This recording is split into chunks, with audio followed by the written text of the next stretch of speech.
y todas, ya estamos aquí en Confianza con la Mala y hoy es miércoles 8 de noviembre y pues hay muchísimas noticias. En primer lugar, el presidente dijo que no va a romper relaciones con Israel, lo cual pues yo creo que es totalmente un error. Ya incluso países de Latinoamérica han tomado una decisión de romper relaciones, pero déjense la parte de romper relaciones, de posicionarse frente a este conflicto que realmente se está convirtiendo en un genocidio. Creo que la respuesta del gobierno mexicano es de totalmente tibieza, pero al final del día estamos encubriendo la muerte de personas y pues esta parte de un genocidio que se está llevando en este momento en Palestina. Tuvimos un programa especial con Paola Schiettekad hablando de eso, así que si se quieren enterar un poquito más, ahí tenemos esta entrevista que tuvimos con Paola, que es especialista en Medio Oriente. El día de hoy, como les platiqué ayer, el Tribunal Electoral va a sesionar para ver si sí vamos a mantener los criterios del INE en materia de paridad. ¿Qué fue lo que propuso el INE? Que fueran 5 mujeres mínimo en la propuesta de las próximas 9 gubernaturas que se van a jugar en el 2024. Ahora lo que quiere hacer el Tribunal Electoral, salido también por el amparo de Movimiento Ciudadano, es que el mínimo sea de 4 y no de 5 como propuso el INE, y además que también estos principios de paridad y alternancia que habíamos platicado, en el cual pues tendrían que poner los partidos a la mujer más, en los estados más competitivos mujeres, pues no van a aplicarse, así que veremos qué soluciona el Tribunal Electoral. Yo creo que es un retroceso totalmente. Lo que se había discutido en el INE era un gran acierto para la paridad, pero pues al final del día pues hasta Movimiento Ciudadano fue el único que metió un recurso de impugnación para que esto no pasara, y pues ahorita tenemos que ver qué va a pasar para 2024. Ya lo saben, se van a discutir más de 20,000 cargos, así que es bastante importante tener este precedente porque podría marcar también la paridad en las otras candidaturas y puestos.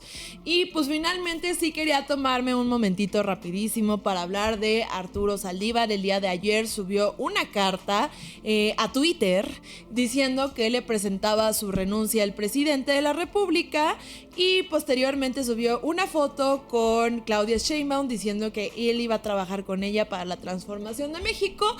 Un dato importante es que sí, a lo mejor se ve muy banal, pero Claudia Sheinbaum traía la misma ropa en la foto de ayer que la que traía antier. Esto quiere decir que esa reunión que se dio a cabo con Claudia Sheinbaum fue un día antes de la renuncia. Esta renuncia se presenta, el presidente ya la aceptó, pero tiene que pasar por el Senado de la República, quien tiene que decir que sí se va.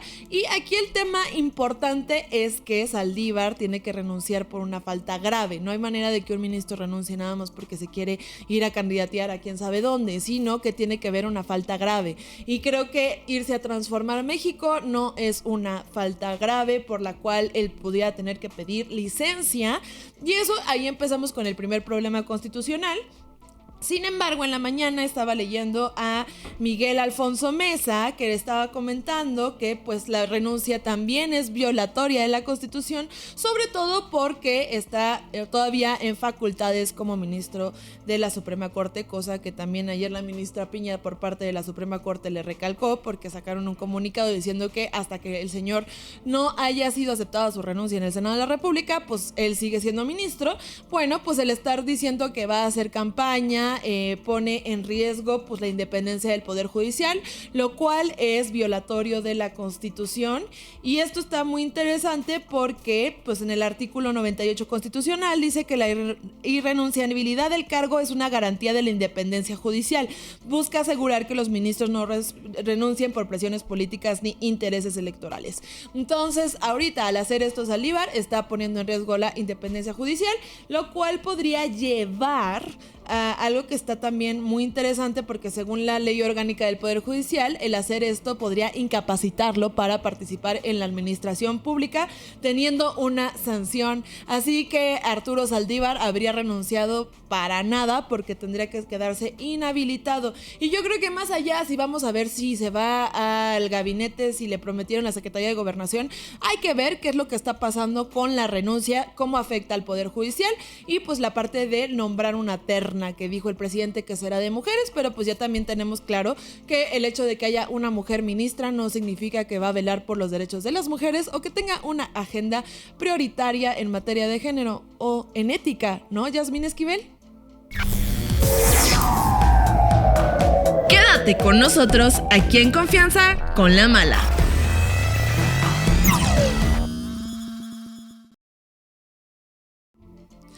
Y bueno, después de todo este rant que le dimos a Saldívar, porque literalmente look what you make me do, Saldívar, el día de hoy tenemos Narrativa 24, ya lo saben, este espacio en el cual hablamos con academia, sociedad civil, políticos, sobre las agendas, las causas que deberían estar rumbo al 2024, y algo que pues obviamente alerta mucho, incluso hoy en la discusión del presupuesto de egresos, es pues la parte medioambiental en este país, cómo se está apostando a un Tren Maya, cómo se está apostando a una refinería, y pues qué está pasando al final del día y las consecuencias que estamos viendo, porque al final también un huracán Otis también es consecuencia de un problema globalizado de la crisis climática. Entonces, para esto me acompaña hoy mi querida Gemma Santana, que pues es activista, empresaria, haces muchísimas cosas, justo estaba viendo, y pues todo en materia medioambiental. Gemma, ¿cómo estás? Gracias, Adri, por la invitación. Y pues cuéntanos un poquito, ¿no? Porque justo están discutiendo ahorita el presupuesto, otra vez se duplica la parte para el Tren Maya, sin estudios socioambientales. ¿Qué está pasando? ¿Cómo ves el panorama? Obviamente no es una cosa solamente de este sexenio, yo creo que también son políticas públicas que van más allá de esto, y creo que el tema de medio ambiente no ha sido una prioridad para ningún gobierno hasta el momento en el que yo veo.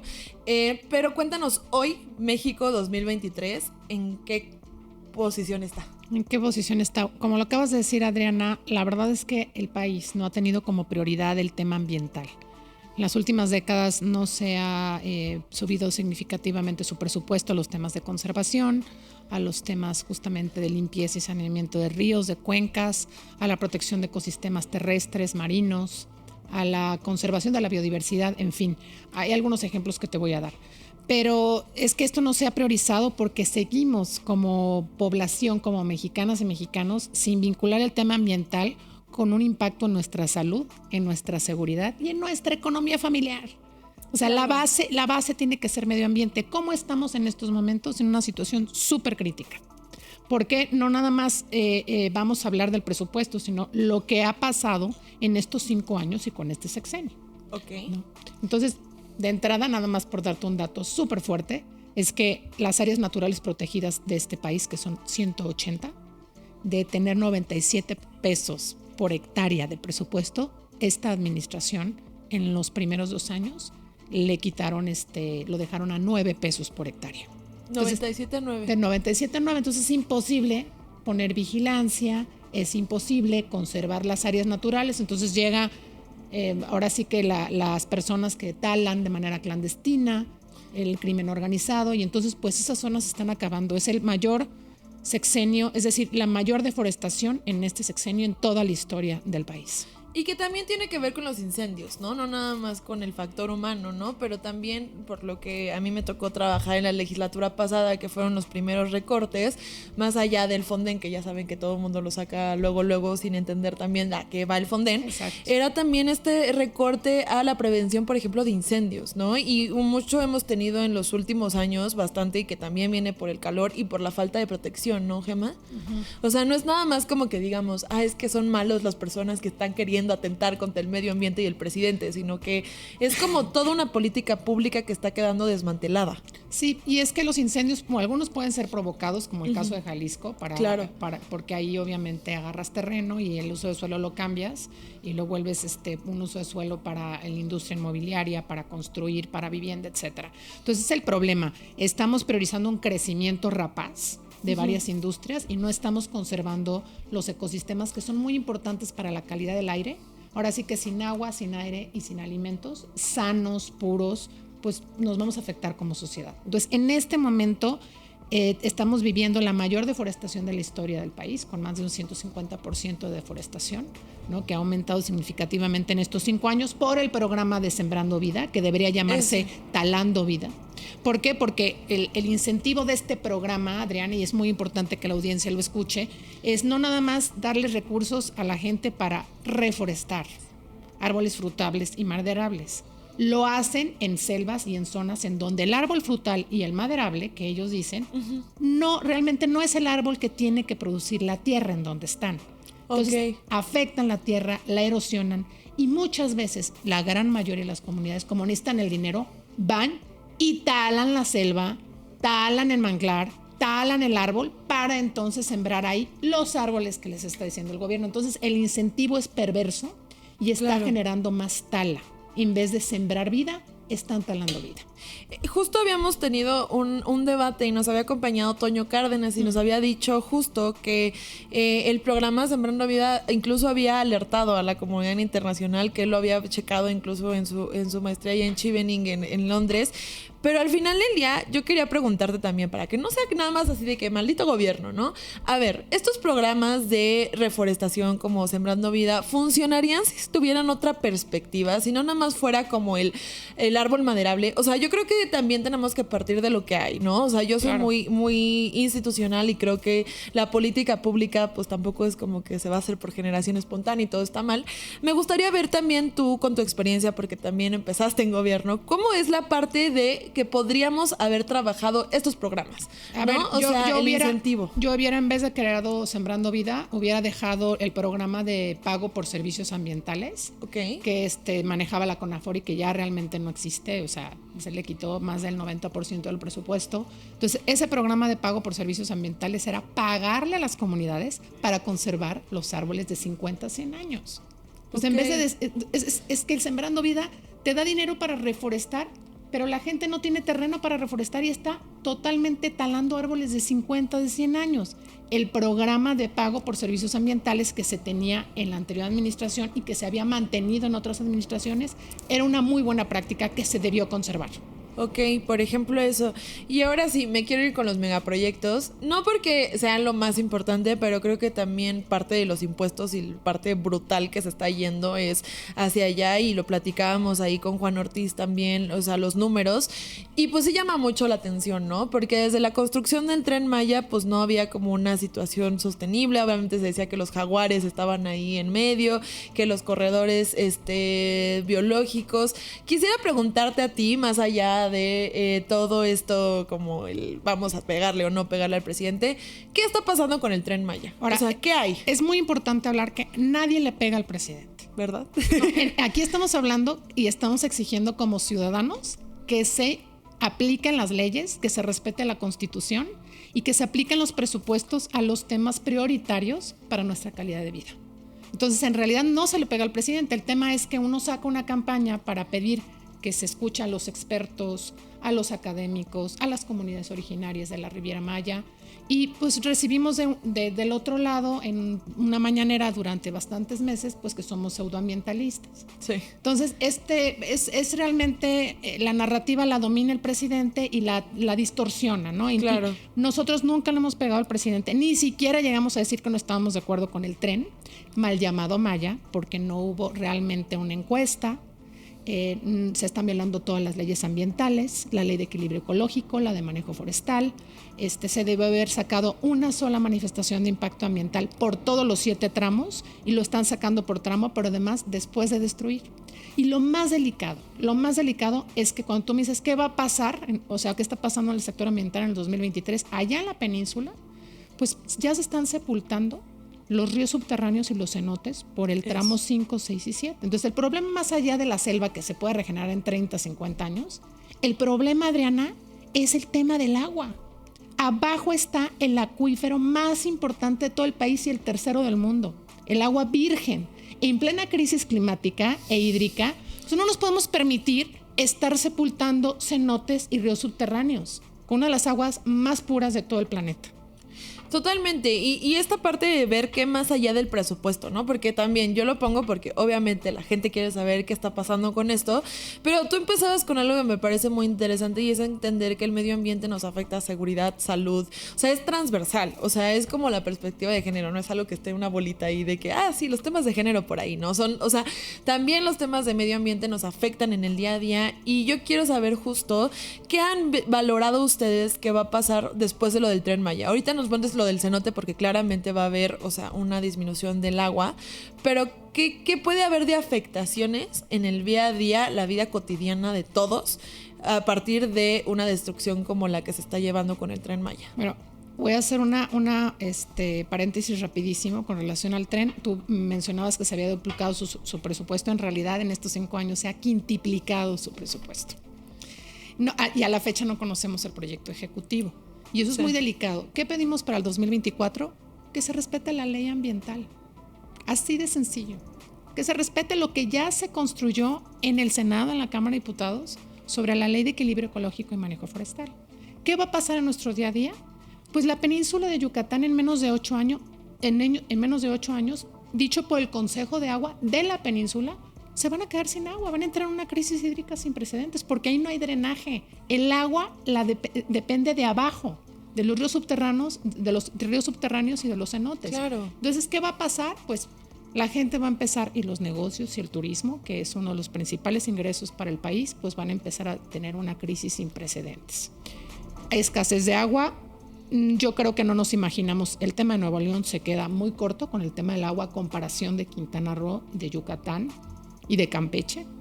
De por sí Campeche ya tiene muchos problemas de agua, a diferencia de Quintana Roo. Entonces, quedarse sin agua es una crisis humanitaria terrible. Entonces, en menos de 8 años, se lo hemos dicho al presidente, lo hemos dicho al gobierno, tenemos los estudios, hemos dado la información, nadie nos escucha porque están empecinados en hacer un megaproyecto que no tiene ni pies ni cabezas y que ha estado improvisado todo el tiempo.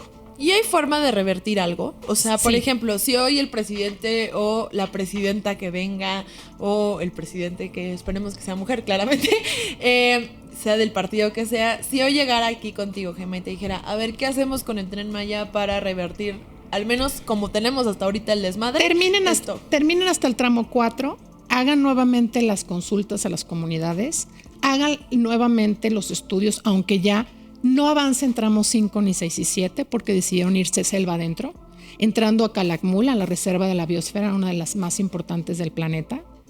Ahora sí que la Reserva de la Biosfera es totalmente declarada por la UNESCO y aún así hay muchas maquinarias ahí destruyendo esa selva y construyendo un hotel militar en medio de la Reserva de la Biosfera. Están violando todas las leyes. Entonces, lo único que pedimos es tu tren hasta el tramo 4, para tramos 5, 6 y 7, regeneremos la zona, replanteemos la manera del crecimiento de todo Cancún, de toda la península, porque no nada más es el tren, el problema es que lo que conlleva el tren es granjas porcícolas, más industria inmobiliaria. Claro. Entonces, el crecimiento que genera ese tren es un crecimiento rapaz, que como vimos ahora en Acapulco, y te voy a mencionar el tema del huracán Otis. El huracán Otis es consecuencia de la crisis climática. Claro. ¿Por qué? Porque tenemos el fenómeno del Niño que se ha intensificado, que es la temperatura de los océanos. Sube 1 o 2 grados la temperatura de los océanos y se vuelve totalmente huracán 5. Así, por eso se fue tan rápido a huracán 5 que ahorita ya está siendo estudiado por los científicos climáticos del mundo. El problema es que en México tenemos muchísima costa, 11,000 kilómetros de costa, y en el Pacífico, que es una de las, ahora sí que los océanos más calientes, que tenemos que esperar, Adriana, a que haya otro huracán categoría 5, otros 3 huracanes. No va a haber ni dinero que nos alcance para poder ayudar a tantas personas. Y me gustaría preguntarte ahorita con el tema de los huracanes, porque creo que es algo que no dimensionamos como sociedad y que justo en el mundo ya lo están investigando y como que somos un caso ejemplo ahorita. O sea, ¿es posible otro huracán de esta magnitud entonces? Claro. Por el tema de la crisis climática. Es que el huracán Otis es una puerta muy clara a decirnos, ya no hay marcha atrás. Entonces, ¿qué necesitamos hacer? Necesitamos destinar recursos, que es otra de las peticiones que es muy importante para la siguiente presidenta, es recursos a resiliencia climática en las costas de México. ¿Qué significa preparar a la infraestructura resiliente, reconstruir Acapulco de manera sustentable y resiliente? Es muy importante. Pero no nada más Acapulco lo tenemos en la costa. ¿Cuántos municipios hay en la costa de nuestro país que están en peligro ya? En estos momentos, cualquier momento puede llegar otro huracán. Y yo creo que más de estar viendo la temperatura del planeta, ya hay que estar muy, muy cuidadosos de estar viendo la temperatura de los océanos y del Pacífico principalmente. Porque en ese momento nosotros vamos a empezar a revisar casi como el sistema meteorológico las posibilidades de que haya más huracanes. Y esta parte de decir, vamos a construir sustentablemente, ¿no? Porque ahorita Acapulco obviamente viene una reconstrucción que implica hasta el drenaje, toda la parte de los edificios, porque incluso uno dice, oye, pues eran departamentos de millones de pesos y volaron y terminaron destruidos totalmente. ¿Qué viene de responsabilidad para los gobiernos, ¿no? Porque obviamente después vienen los privados, ¿no? Pero pues ¿quién da los permisos, ¿no? También tiene que pasar primero por la regulación de un gobierno. ¿Qué es lo que nos haría falta ahorita en una legislación nueva con esta parte que tú mencionas? Bueno, de entrada se tiene que actualizar la ley de aguas a una ley general de aguas. Es urgente, porque el tema del agua en México es cada vez más delicado. En la Ciudad de México teníamos en junio al 25% de su capacidad del río Cutzamala, cuando el año pasado en junio lo teníamos al 75%. Entonces el tema sí se ha reducido la cantidad de acceso a agua en la ciudad a un 50%. Es muy delicado. Sí.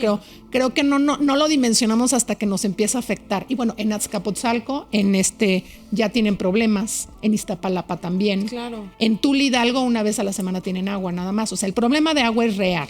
Entonces, ¿qué necesitamos hacer? Urge la Ley General de Aguas.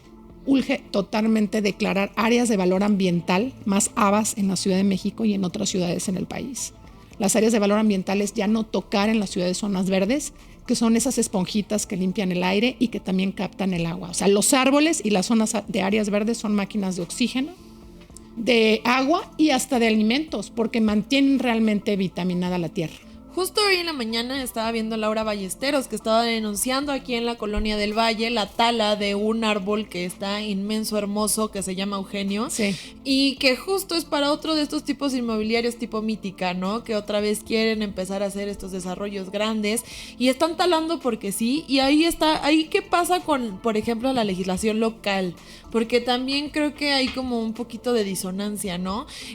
Justo estaba viendo los comentarios de lo que le habían puesto a Laura por la denuncia y era como, te estás metiendo en propiedad privada. Si el árbol está en mi casa, ¿por qué te estás metiendo hacia mí? Y entonces le decía a otro, no, es que así no funciona la regulación. Bueno, es que en Zapopan es que tienes que plantar 1 o 4 árboles. ¿Qué ves tú con esta parte de legislaciones locales? Porque creo que también nos están dejando mucho que desear, porque a veces no nada más es ver el Tren Maya, sino es ver que tu vecino qué pasa cuando quiere talar un árbol. Claro. Mira, yo creo que es un nivel de ignorancia muy grande de la ciudadanía. 3 árboles sustituyen un aire acondicionado en tu casa. 3 árboles afuera de tu casa. O sea, los beneficios de los ecosistemas ambientales son importantísimos. Claro. Entonces, de entrada, efectivamente, a Laura la voy a ver en un momento. Somos activistas, ahora sí en conjunto estamos también peleando porque no se construye el cable Bus 3 que ha deforestado muchísimos árboles en el bosque de Chapultepec. Okay. Entonces es como el Tren Maya, el cable, es como el Tren Maya de la Ciudad de México. No lo tenía en la... Es terrible, de verdad vayan y visítenlo, documentenlo porque está justamente en el bosque más importante de la ciudad. Claro. Y llevan más de 1,000 árboles talados. Entonces, imagínate, y igual abajo hay minas, es casi lo mismo claro. que está pasando con el Tren Maya, no están respetando la ley ambiental y no conocemos los estudios.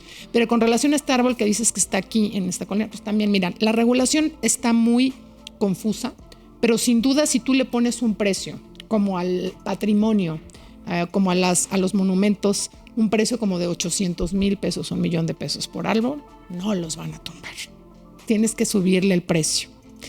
Porque vale más ya hoy en día un árbol que lleva 50, 80 años que cualquier otro patrimonio histórico.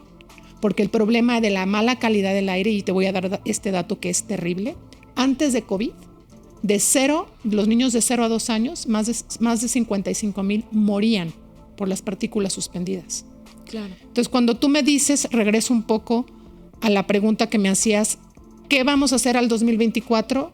Pues sin duda también las presidentas, además de regresar presupuesto a las áreas naturales protegidas de vigilancia, también tienen que regresar a que el sistema eléctrico nacional no dependa de combustible fósil. Eso también. 35% del sistema eléctrico nacional puede tener energías renovables y este gobierno no ha querido hacerlo.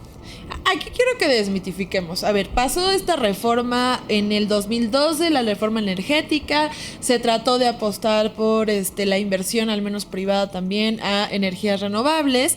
Pasa este sexenio y dice, no, vamos con una refinería.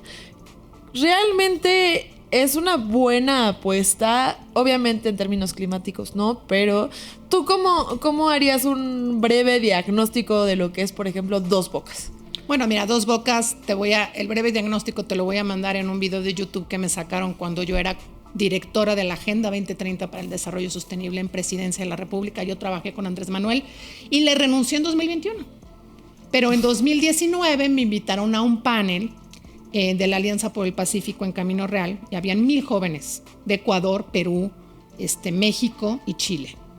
Y una de las preguntas que me hacían los chavos, oye, sí, estamos de acuerdo con la Agenda 2030, con las acciones climáticas, pero ¿qué está pasando? Que tienen Dos Bocas, el Tren Maya, sembrando vida. Entonces yo ahí sí, aunque fuera de presidencia, les dije, Dos Bocas no va a funcionar. ¿Saben por qué? Representa en territorio el 1% de todo el territorio nacional, pero es el 30% de las, ahora sí que cuencas del agua sí. del país. Es decir, se va a inundar. Eso lo dije en 2019. ¿Cuántas inundaciones tenemos ya de Dos Bocas? Porque está construido sobre un manglar. Sí, es que yo creo que ya parece efecto Mandela. O sea, yo ya ves una inundación en Dos Bocas y dices, ya lo habíamos visto. Van y como 9. Van como, o sea, un montón. Y esto lo meto también por el tema de las energías renovables, ¿no? Porque obviamente una de las críticas es cómo haces una refinería cuando deberíamos estar transitando ya a energías limpias. ¿Qué ha pasado, al menos en este sexenio? ¿Cuál es el panorama que se ve en estas energías renovables? ¿Dónde? ¿En qué momento? No es prioridad del gobierno. No se ha comprometido, con todo y que Ebrard en su momento, cuando era secretario de Relaciones Exteriores, se comprometió a reducir las emisiones para el 2030 en México. Bueno, es una declaración, como muchas otras que se han hecho, como muchas leyes que hay, porque hay una ley general de cambio climático, pero otra cosa es lo que dicen, las leyes que se implementen, pues son otras cosas. Es decir, si tú quieres saber las prioridades de un gobierno, velo en su presupuesto. El mayor porcentaje de recursos para este nuevo presupuesto se está yendo a Dos Bocas, a los megaproyectos, al Tren Maya, sí, principalmente. O sea, si estamos hablando que el tren mal llamado Maya se ha quintuplicado, que Dos Bocas no se va a ver en diciembre, que se ha inundado varias veces. El combustible fósil, Adriana, para que lo escuche la gente, son partículas suspendidas que miden 2.5 micrómetros. ¿Sabes cuánto mide el COVID? 1 micrómetro. Pero estas partículas nos han estado enfermando a todas las personas. Han aumentado más del 70% las enfermedades respiratorias. Claro, es que la calidad del aire, o sea, no es nada más tener que se podría inundar. Pero calientan el planeta, calientan la atmósfera. Entonces el combustible fósil calienta la atmósfera y se hace un efecto espejo. Y la única manera también de mitigar el tema del combustible fósil es con bosques, manglares y selvas conservadas. Son como nuestros pulmones, ¿por qué? Y los vienes a recortar. Y los estás talando. Más de 10 millones de árboles en la selva maya. Ahora, me preguntan, Gema, ¿qué tiene que ver la deforestación de la selva con el huracán Otis? Todo. Ok. Tiene que ver todo. Así como los incendios que hay en Canadá, la deforestación también que está generándose en el Amazonas y los incendios también de esa selva, todo tiene que ver porque es como, somos una olla como planeta, estamos calentando hacia arriba. ¿Y qué pasa cuando estamos calentando hacia arriba? Pues simplemente el aumento de temperatura mata ecosistemas, genera pandemias. Ya lo dijo la Organización Mundial de la Salud, que el coronavirus, el COVID, es consecuencia de la deforestación masiva en el planeta. Sí. Eso no es algo nuevo, lo dijo la Organización Mundial de la Salud. Entonces, repito, ¿qué tiene que ver? La menor cantidad de árboles en la selva maya, obviamente está quitándonos una importante cantidad de pulmones, veámoslo así, para México y para el mundo. Y eso es una contribución terrible al calentamiento de los océanos, porque, repito, sí, se va totalmente el combustible fósil a la atmósfera. No hay manera que los árboles puedan, suficientes árboles para transformar esto en oxígeno. Y entonces se queda ahí y se va al océano, que el océano es el principal regulador del clima del planeta. Dependemos del 70% de lo que respiramos en el océano. Y está subiendo su temperatura y los corales se están blanqueando. No quiero ser catastrofista, pero lo que tendríamos que hacer para el próximo año es que la sociedad civil, de todo, declaremos y le pidamos a la candidata o a quien vaya a llegar, declarar emergencia climática ya y que el presupuesto se vaya por la economía, por nuestra seguridad y por nuestra salud, a resiliencia climática en las costas, a conservar las áreas naturales protegidas, a transitar urgentemente a energías limpias y, por supuesto, una educación sostenible para toda la ciudadanía. Sí, y que creo que también me gusta siempre cerrar con esta parte de pedagogía política, ¿no? Porque creo que también lo hablábamos con los libros de texto, ¿no? O sea, sí, que el comunismo, lo que quieras, pero creo que algo que nos ha faltado mucho también como sociedad, esta pedagogía de incluir como algo importante lo sostenible, el reciclaje, o sea, más allá del RRR y así, sino la importancia de ver que somos parte, ¿no? De un mundo, de un ecosistema. O sea, ¿tú cómo verías y qué pedirías como en parte de pedagogía política? Pues también a las instituciones, que al final del día para eso tienen comunicación social. ¿Qué deberíamos de tener la sociedad como aprendiéndolo? Porque no es nada más que no uses popote, ¿no? O sea, sino que también podemos exigir, y creo que eso viene con la parte de pedagogía. ¿Tú qué piensas? Hay 3 roles, te voy a dar 2 datos importantes. Hay 3 roles que debemos cumplir como sociedad. 3 roles que no nos cuestan ni dinero ni mucho tiempo. Consumidores, cuando tú vayas a consumir, consume local, de preferencia menos carne, sin plásticos de un solo uso, y hay una serie de recomendaciones como consumidores conscientes. Claro. Electores, si consumimos de manera consciente, me regreso un poco, marcamos el mercado con el sector privado. Si votamos y somos electores conscientes de quiénes son nuestros senadores, diputados, regidores, pero votamos todas y todos, marcamos a los gobiernos y les recordamos que ellos son nuestros trabajadores. Y si todos somos agentes de cambio y nos involucramos en alguna actividad social, ambiental, la que sea, también resolvemos problemas. Pero si lo hacemos en masa, Adriana, somos 130 millones de habitantes en este país, en donde 30 millones son electores. Sí. Y por último, que es lo que tú me preguntabas, ¿qué más podemos hacer? Pues mira, sin duda yo creo que hay que ver lo que se ha hecho bien en el gobierno, en este gobierno. Yo reconozco también las cosas buenas, aunque desafortunadamente han sido más las malas porque han violado constantemente la Constitución. Sí, claro. Y de entrada, pues es algo que deberíamos pedir también a todos los presidentes y presidentas. Respeten la Constitución que hicieron jurar, cumplir. Y yo cuando estaba en la Agenda 2030 en presidencia, y existe, lo pueden googlear, hicimos un libro de texto para sexto de primaria sobre Agenda 2030 y sostenibilidad. Si ustedes lo bajan, ese es el que se debería estar difundiendo en todas las primarias de este país. Pero lo tienen ahí, en letra muerta. Ahí vienen las mejores acciones de consumo, trabajar con la comunidad, acciones más concretas en familia, la sororidad, la igualdad de género, la construcción de alianzas, etcétera, etcétera. Y ahí está el libro. Es que justo eso es lo que yo siento que también tenemos que tener. O sea, yo creo que obviamente para que nosotros en masa podamos levantarnos, también tenemos que tener ciertas herramientas de información, y el problema es que ya están ahí. ¿Qué está pasando? Que no las estamos socializando, y que pues al final del día también está en esta parte. Ayer estaba viendo los activistas que fueron a apuñalar un cuadro, que es el mismo cuadro que apuñalaron las feministas para pedir el derecho al voto, y la gente aterrada, ¿no? Pero yo decía, oigan, es que ¿qué está llegando al punto de que estamos interviniendo esto, no?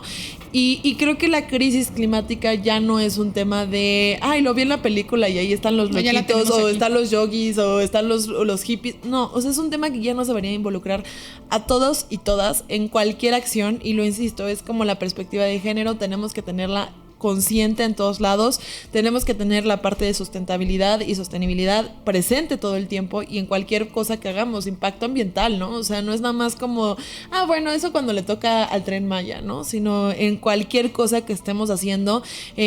Yo sí les encargo que también se vayan a ver qué pasa con la Agenda 2030, ya estamos ya casi a la mitad, querida, y pues no estamos llegando a lo que deberíamos de estar. No, hombre, México está retrasado más de 20 años en muchos objetivos, desafortunadamente.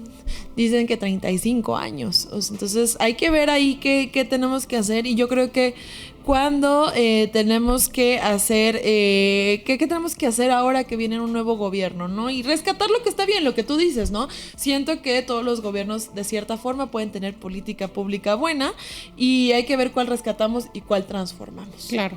Entonces, Gemma, te agradezco mucho Gracias que hayas a ti. venido. Creo que es algo necesario y que sí me gustaría seguir como consultándote en un futuro porque no hay que dejarlo nada más así como ya tuvimos el programa de medio ambiente, sino que estar presionando la agenda. Y yo sí creo que esto que dices de unirnos como sociedad civil, tanto la que ya está organizada como la que no estamos organizadas, pues para exigir esto. La emergencia climática es una necesidad ya. Así es urgente. ¿Dónde te podemos ver? ¿Dónde te podemos leer? ¿Dónde te podemos encontrar? Mira, yo estoy por entrar justamente a escribir. Todavía no voy a mencionarles el medio, pero voy a estar escribiendo por lo menos cada semana y te mando en cuanto me lo autoricen. Pero mis redes son de Twitter, GemHSM, okay. En Instagram, Gema-Santanam, okay. En LinkedIn, Gema Santana también.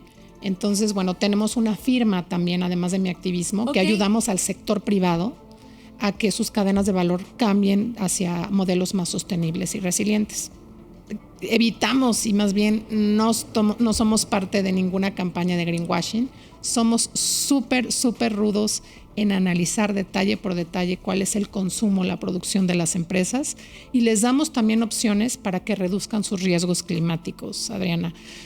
Muchas empresas hoy en día, con lo que pasó en Acapulco, tienen pérdidas. Pero claro. Bueno, ayer muchas otras empresas también están abriendo sus puertas y se les agradece porque se están recuperando los empleos. Pero se tienen que preparar para próximos huracanes. Y ya es una cosa que ya está aquí en el mundo. O sea, yo tuvimos una entrevista hace unos meses con Syngenta que hablábamos sobre la inteligencia artificial, sobre pues estas nuevas innovaciones para tener, por ejemplo, campo sostenible, ¿no? Y cómo poderle llevar a los agricultores ciertas herramientas que ya no desgasten, ¿no? Entonces, creo que eso ya está pasando en el mundo. Falta que lo integremos en este país y que entendamos como que también es parte para que los empresarios se favorezcan, para que los negocios se favorezcan, permanezcan, ¿no? Sus negocios. O sea, no es nada más claro. Como ay, es que ya soy verde, ¿no? Así como de que sostenible, señor. No, o sea, sino que, o sea, nos venían a platicar justo cómo ellos trabajaban con innovación y es como algo que incluso mejora la vida de los que trabajan en el campo, la vida de los que trabajan en empresas, ¿no? Y eso creo que es necesario ya avanzar a eso, no nos podemos seguir congelando en el tiempo, Gemma. Exactamente. Y bueno, pues yo les agradezco mucho que me hayan acompañado el día de hoy en este programa de Narrativa 24. Me quedo con muchos datos, un poquito con el estómago revuelto, pero al final del día creo que tenemos que seguir presionando y ya lo saben, emergencia climática ya. Quédate con nosotros aquí en Confianza con la Mala.